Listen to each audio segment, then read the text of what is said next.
The views expressed on the following program are not necessarily those of WPSL or WPSLTV.com or WPSL.com.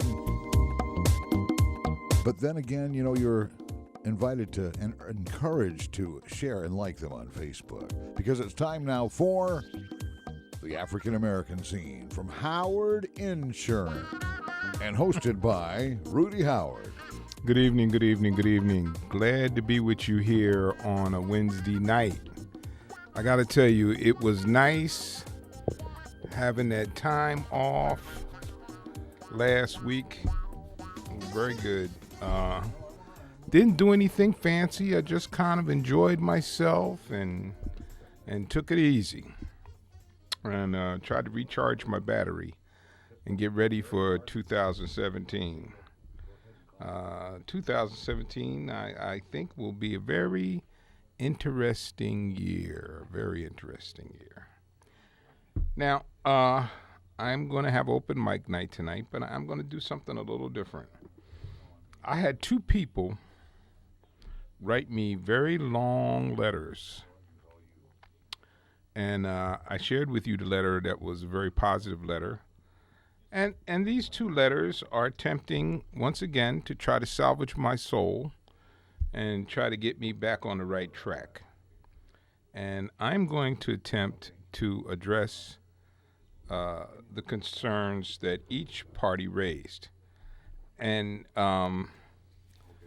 what I will do tonight is, because it's become such a huge controversy, I will entertain all questions on Obamacare. All questions. There's no question that is out of bounds, but you have to be willing to listen to the truth. Now, if I give you an answer that you don't like, you can't disregard it because you don't like the answer, because I'm going to give you facts. Okay? That's the deal. So don't say, oh, you don't know what you're talking about. No. Well, wait a minute now. The truth never goes unpunished. Listen, I am, as everybody knows, a fervent supporter of President Obama. No question. Not ashamed of it. Very proud of it. But if there's one thing I am really irritated with him about, is how he let them take that message from him.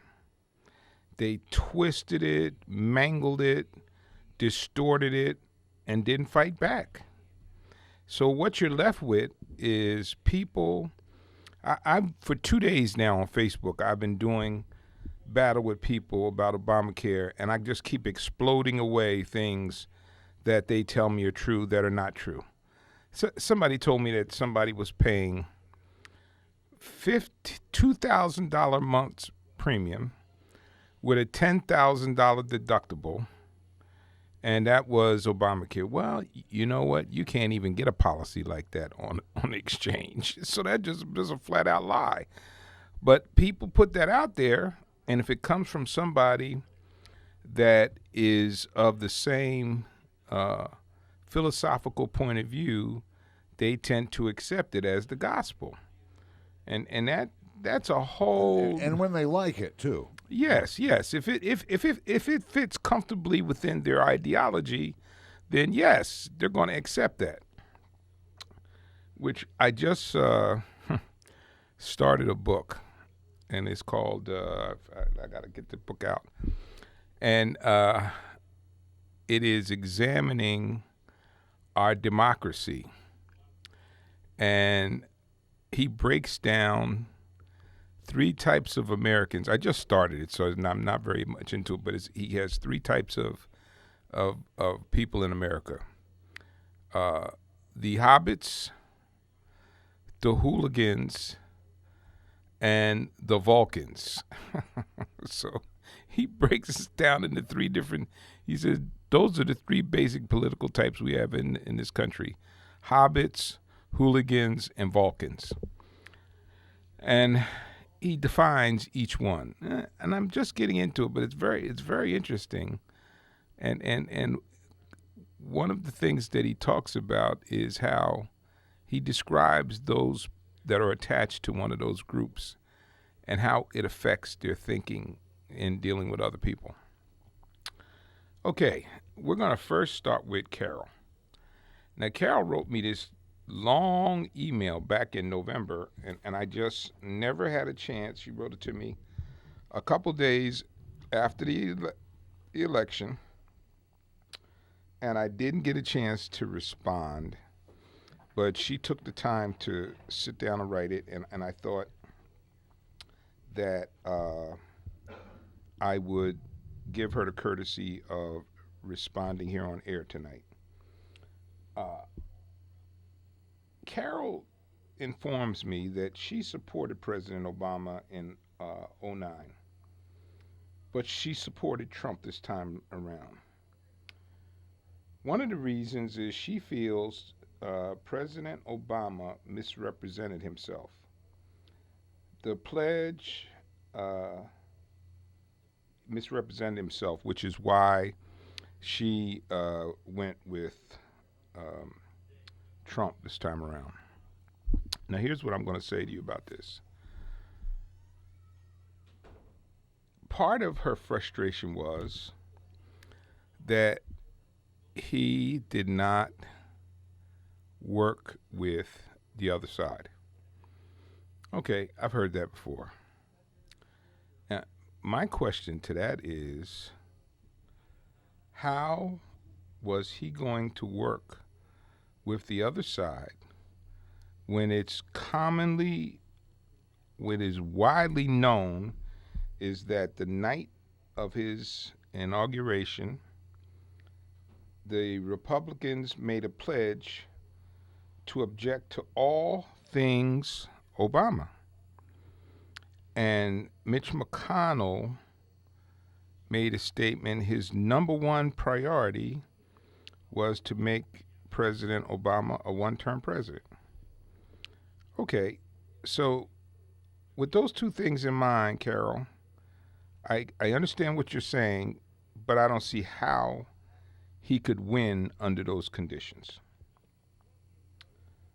The other thing that she was frustrated about, she felt the president uh, misled her about health care and his intentions.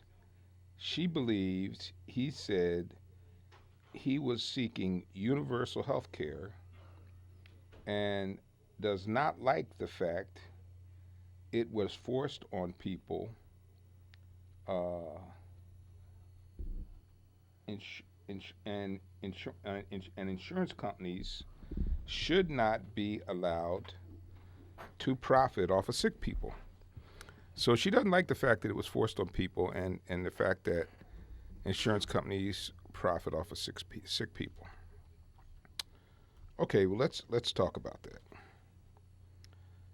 I do not ever recall President Obama saying that he was for a universal healthcare system. And I have told this to some of my conservative associates, and I'm not sure that they believe me. But what President Obama presented for healthcare was not what progressives and Democrats wanted. They did not want what he presented. They were in favor of a single payer system. And he chose to go down the line of presenting a plan that previously was implemented by Romney in Massachusetts. And some of the key foundations of the plan are from the Heritage Foundation, which is a conservative think tank. And he did that because it was his hope and aspiration that somehow he would be able to get conservatives to sign on to support this healthcare program. All right, so let's just get that. Let's get that straight, because that is the real truth of the matter when it comes to how the healthcare system was created. That is what he wanted to do. He tried very hard to get Republicans to support the program. They would not, because they had already vowed to block all things Obama. So just need to get that piece of information on the table here. If you got points that you want to make, and like I said, tonight we're going to answer any and all questions regarding Obamacare. That number is 340-1590, 340-1590. Okay. She also feels that President Obama focused too much on black issues, which I find, quite frankly, I find hysterical. On a program called The African American Scene. No. She's saying the president.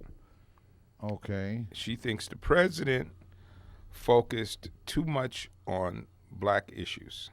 Is it possible that maybe everybody else didn't focus enough previous?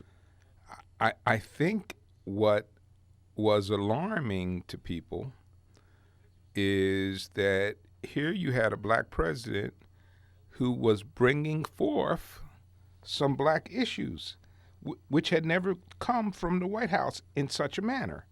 So people were offended and disturbed. But by the same token, we've had to deal with that our whole lives. Yeah. Issues that were completely insensitive to black folks, and issues that were brought forward that were antithetical to what was important to us. So, but I do, again, having had an extensive time in both communities, I understand why people feel that way. They saw something for the first time they had never seen. So because they saw it, it looked strange to have the president in the White House say, you know, that kid could have been my son. That statement upset so many people, and I have no reason, can't understand why. He said that could have been my son. It could have been his son. He forced everybody to say the same thing. It could have been my son. It could have been your son. It could have been anybody's son. Yeah, exactly. But it just freaked people out, you know, that he made that statement. But anyway. So now I strongly disagree with that because, as I said, what you had to deal with was you, for the first time, got a perspective of this black man in the White House talking about black issues. Okay. And listen, and let me let you in a little secret. And I know some of you are going to find this very hard to believe. I'm going to say probably about 50% of most African Americans were very upset with his handling of issues that were important to them. They're absolutely furious with him. Now, I know that's going to freak you out. They were very unhappy at how he handled issues that were important to African Americans. So he was in a no-win situation completely. If he raised the issue, he got criticized. If he didn't raise an issue, he got criticized. You know, and he carefully monitored how many events that he would attend that were black in nature. Carefully, if you can see it, he's like orchestrated. He's like, I'll do one of these and one of those and one of these, because he was trying very hard to not give that impression of being overly supportive of black issues to the exclusion of his white brothers and sisters. Now, I'm going to say, I got friends out there that I am sure would tell you they agree with that. Some of my white friends, they would definitely agree with that. Now, some of you out there are going to say, I don't see that at all. I get why you wouldn't see it. But I'm just telling you the reality. There was folks out there that was very, very upset with him. And then finally she closed with this statement, and I'll just read it to you. She says, she voted for Trump for vision, leadership, business acumen, and frankly, I loved how he was able to make effective use of the media's bias, and get the good parts of his message across while being frugal with his advertising funds. Well, he certainly was that. But I would tell you, I will give him high marks for playing the media like a banjo. He played them, extraordinarily well. He played them. There's no question about that. Now, on to my friend Steve Forbes. And Cliff gave me this. He had come and dropped it off at the office. And poor Steve, he's always trying to save my soul.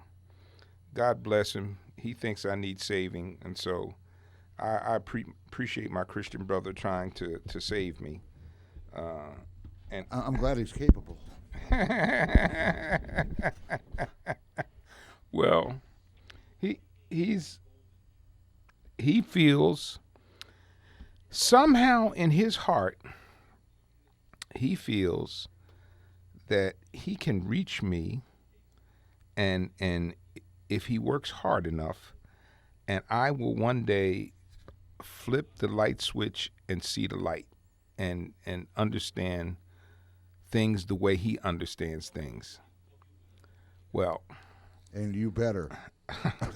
Well, I do hear that out there. And it's not just Steve, and it's not really Steve.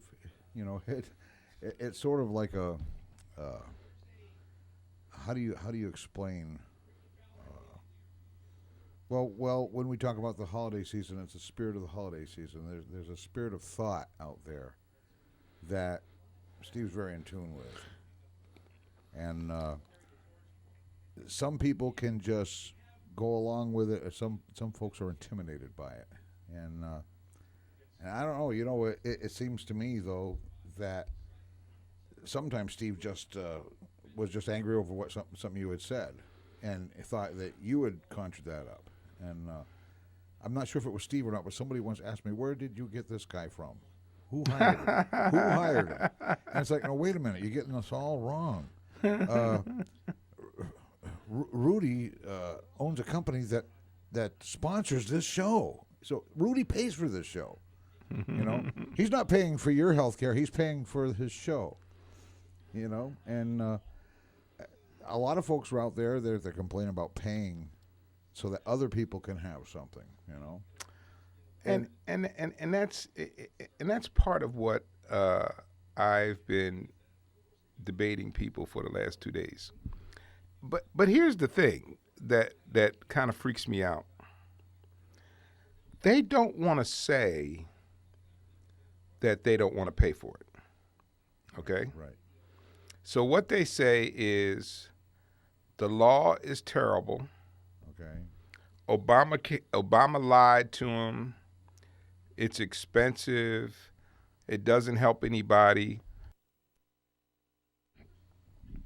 They say all those things when the bottom line is that they just don't want to pay to help other people. It's that simple. And it's not complicated. And I had two battles going on here, and I told them at the end, I said, listen, you're arguing with me. All you have to say is, I don't want my tax dollars to pay for it. That ends the argument. There's no argument to be had at, because it's your right to say, I don't want my tax dollars to pay for it. But people have a hard time doing that. And the reason why is, Cliff, because when they do that, there is a conflict within themselves over their humanity. Yeah. You understand what I'm saying? I will help the underprivileged as long as they bow down to what I think they should think. Yes. So they have a problem. There's a problem with their own humanity. So it's hard for them to say, I don't want to pay to help my fellow citizen. That's a tough thing for them to have to say. I don't want to have to help my fellow citizen, but you have to be honest if that's where you are. But this is the argument I used today, and I was told that it was unfair, and there's nothing unfair about this argument. And an argument is simply this: we pay property taxes, and our property taxes pay for the children in our community to go to school. When your kid is grown and out of school, you are still paying property taxes to help the children in your community to go to school. So why do you do that? It's a social contract that you have made with the citizens of your community to help their kids. Nobody complains about it. If you have no kids and you own property, guess what? You are paying for other people's kids to go to school. So there's a perfect example of a situation where everybody pays to help everybody, and nothing is really thought about it. I guess because it's just property taxes, so it just kind of goes by the wayside, as opposed to understanding exactly what it is. You are helping your fellow citizen with your tax dollars. That's just the way it is. I mean, so if you're willing to help your fellow citizen with their kid in school, why wouldn't you help your fellow citizen who's in need of health insurance? And we got Curtis on line one. Yes, sir. Hey, Rudy, how you doing? Happy New Year. Same to you. And Happy New Year to Cliff over there. Okay. Yeah, the whole thing, Rudy, and it's got me really confused. I had never seen anything like this, nor an election like this. But old Donald Trump, he ran on pretty much saying what it was that he was going to do if he was elected. And the people that he was going to hurt the most was the people that he pretty much told them that he was going to get their vote. And the psychological part of it, Rudy, I'm not quite understanding it. It's going to take a psychologist or a psychiatrist or somebody to kind of tell me how did this man talk? The Hispanics that he talked about so badly. He didn't support any black movements or anything of that nature. But yet and still, I think he carried 7% of the black vote. I don't know what the Hispanic vote was in his corner. I think it was like 17% or something like that. Mm-hmm. Mm-hmm. And those are the same people, if he do what he said he was going to do, he's going to send back. But I guess you got people that you call sadists that love pain and have to have it that way. Hey, hit me, hurt me. Curtis, but I don't know. I'm trying to learn something from this, but I don't know where to start learning. Well, Curtis, I think here's where we can start. The average person is lazy, psychologically lazy. So in this time when you can listen to the radio or the talking heads instead of reading and trying to understand things, you're more apt to listen to what somebody says and accept it as the gospel. Now, here's what I'm going to say to you, and one of my white friends, they text this to me today. They said, wait till those people in West Virginia and in upstate Pennsylvania in the coal mines and the people in Kentucky who are all on Obamacare find out it's going to be yanked away. I heard a statistic last night. Of the 22 million people on Obamacare, 16 million of them are white. And I understand what you're saying. Those are the same people that voted for him. Absolutely. So here's been my thinking. My thinking has been, you know what? Go ahead and appeal it, because people will scream like a stuffed, like a broke-tailed dog once they figure out that they have just killed themselves by doing that. Because those people up there in those areas, because I know the way the program works, some of them are probably paying less than $100 a month for health insurance because they're poor as hell. And I don't know, the more you fight it, the more I say, you know what, let it happen.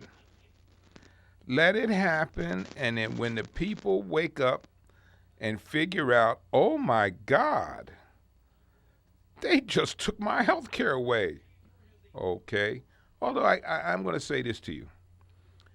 When the rubber meets the road, you know, it's like the dog that chases the car, and you say, and the dog's always trying to catch the car, but when he catches it, he don't know what to do with it. He's just been on this endless chase. And now I'm going to say, Curtis, that this is like that. Now they have it. Now they are in a position to repeal it. And they are already starting to have knee-jerk reactions because the fallout and the backlash could be horrific. Mm-hmm. So, but we'll see. Well, let me ask you one thing before I get off, Rudy. I mean, being in that profession, okay, the insurance business. Because I've heard good stories about premiums that served the people well according to the amount of money that they were making, and I've heard horror stories, and I'm sure you get to listen to a lot of this stuff in person. What would be the main reason, Rudy, that some people cannot find policies that normal people can pay for under Obamacare? Income. It is income-driven program. So, and then actually, and here's what you really have to hear. After you reach a certain level of income, you're no longer eligible for Obamacare. You have to go to the free market. Mm-hmm. Now, if your income is to the point where you don't qualify for Obamacare and you have to go to the free market, those numbers can be pretty high. And I sell both. I sell things on Obamacare and I also sell things on the free market. And on the free market, the costs are much greater. Now, if you're on the free market, your income is such that you don't qualify for any of the subsidy offsets. And now you may just feel, and listen, this is what some people feel. Some people feel as though I make $100,000 a year, I work hard, I shouldn't have to pay a lot for insurance if Joe Schmo is making $25,000 a year and is paying $100 a month. That's the argument some of them have. They just feel it's not fair. And the whole idea behind Obamacare was it's on a graded system. Those that can't afford it were to get more help than those that can afford it. Now, right, that's where the Medicaid was supposed to come in, driven by the state under Obamacare. Yeah. Ones that made below a certain level. Well, unfortunately, in our state, we have people in a big squeeze because our governor did not take the Medicaid expansion. Right. And because he didn't take the Medicaid expansion, you have people that fall into the no zone because to get on Obamacare, you have to make at least, I believe it's $13,000 or $14,000 a year. If you don't make that much money, you don't qualify for Obamacare. And in some cases, when you get to 12 or 13,000, you don't qualify for Medicaid. So now you got a segment of people out there that can't get insurance anywhere because the way the system is operating right now. That's the reality. But Curtis, thank you for calling. All right, I appreciate you taking my call, Rudy. Yes, sir. We're going to take a little break, and I will take your questions. Again, that phone number is 340-1590. That's 340-1590. Do it kind of quickly because we are going to get out just a little early this evening for IRSC basketball live out of Miami. Greg Wyatt's already there. And we're going to have a little bit of a pregame show just before 7 o'clock. So call right now, 340-1590.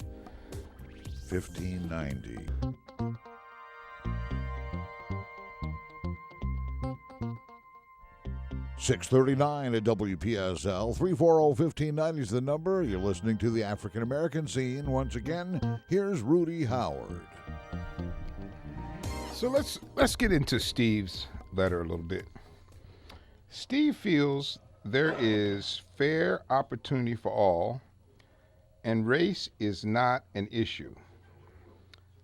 Those who claim it to be a problem are making themselves victims. Now, that's what Steve believes. Now, because I have had the opportunity to live extensively on both sides of the wall, I understand why he feels that way. It is inconceivable that a business owner would not take the person with the best qualifications. He just doesn't believe that would happen. Here is what I want you to understand about that. And I want you to listen to this very carefully because I really want you to really feel what I'm going to tell you. Every time we experience racism in such a manner, especially in issues of employment, it is like tiny paper cuts. They bleed and they have to heal.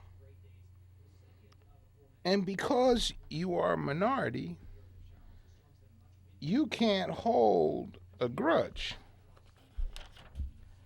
And hate is not an issue. Because we're also taught that hate will destroy us. You have to be very strong. I want you to get this now. You have to be very strong to continue to deal with that throughout the course of your lifetime and not let it affect you in a negative way towards your white brothers and sisters, because all of them are not responsible. And I'm going to share something else with you that you probably would never even think of.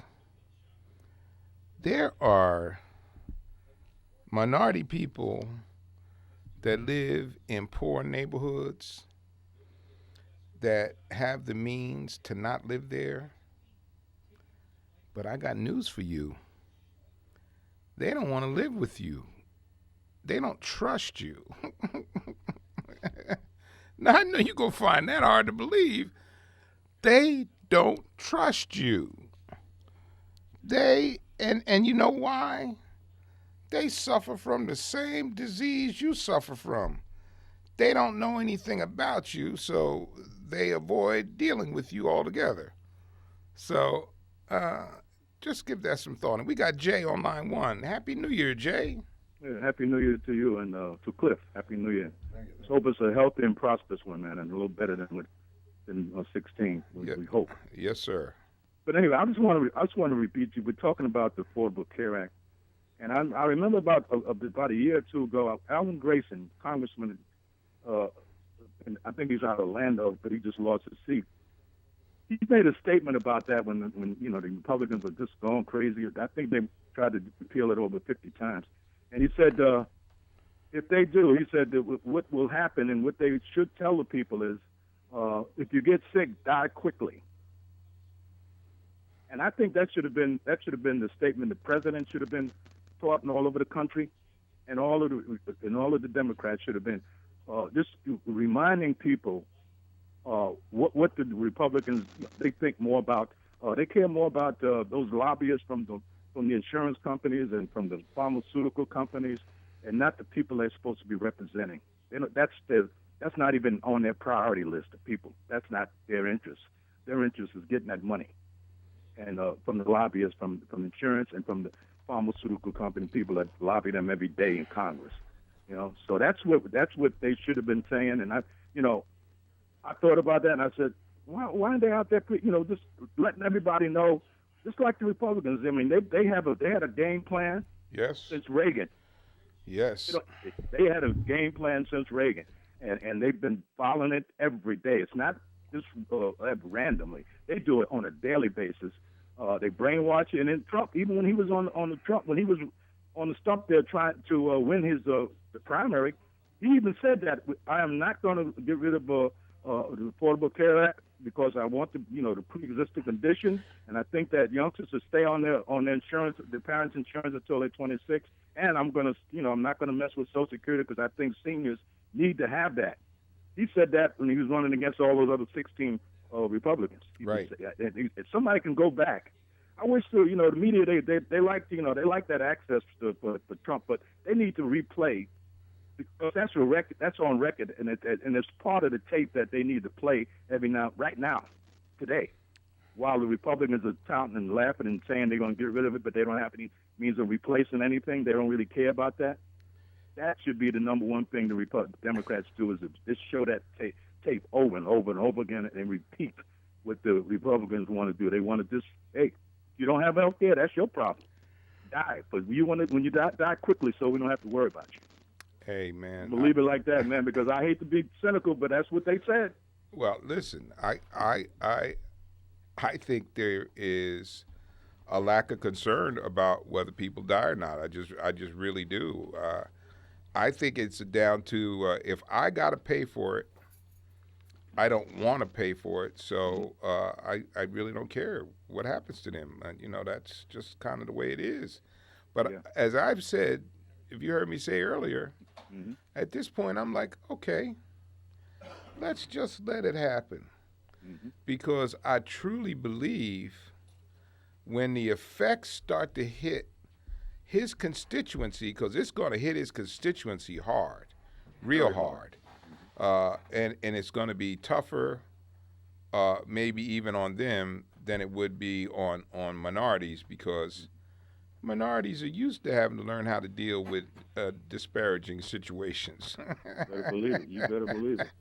It reminds me of a book. We know how to wing it, man. We know just how to deal with it because we know how to, find ways of surviving when there's no way of surviving. We just find a way. Yeah, listen, when I read this book in college called Hard Times by Studs Terkel, and the book, Studs was talking about how people was jumping out the window in the Great Depression. Oh, yeah. And he said, black folks wasn't jumping out the window because they already knew how to eat beans out of a can. You know how to survive, man. I remember those days. So, I go back. I can remember. Yeah. But yeah, I think you're seeing a lot of knee-jerk reaction now. Like I just told Curtis, it's like the dog chasing the car. He finally catches the car, and what's he going to do with it? There you go. You know what I mean? They got this monster in front of them now, and it's like, I think last I heard it's now like 25 million people that have health insurance. That's right. Yeah, and they got until the 31st of this month, so it could end up being any number of people. Now, what are they going to do with all them people? They better get on the phone and call up the Congress, call up all the representatives and make that hotline in Washington, burn it up, just burn it up. Yeah, for sure. Getting on them, get them and let them know how you feel. You can't sit back and just take it. You got to, they're working for you. You paying taxes, you paying their salary. Make them do their job. And Absolutely. that's how you do. Take care, man. All right, Jay. Thank you it. very much. Yeah, he's right. I think that's what happened the other day with this paring back the security situation. People got on the phone and started calling, and they was calling and calling and calling to all of their congressmen. And in addition to Trump's tweet, I will give Trump a little credit for his tweet, but those calls made them backtrack. I was going to say, what do you think of the president tweeting people directly to the public instead of being filtered by the news? I think we are going to witness some behavior that defies anything that we've ever come to know as presidential behavior. That's what I predict. That'll be a nice fun 4 or 8 years. Yeah. Wow. So we'll see. It's gonna be very interesting. But in any event, thank you so much for listening to the African American Scene. God bless and be safe. And I will see you next Wednesday right here for the African American Scene. The African American Scene with Rudy Howard, presented by Howard Insurance, heard every Wednesday night between 6 and 7. We're bailing out just a little bit early tonight because we have IRS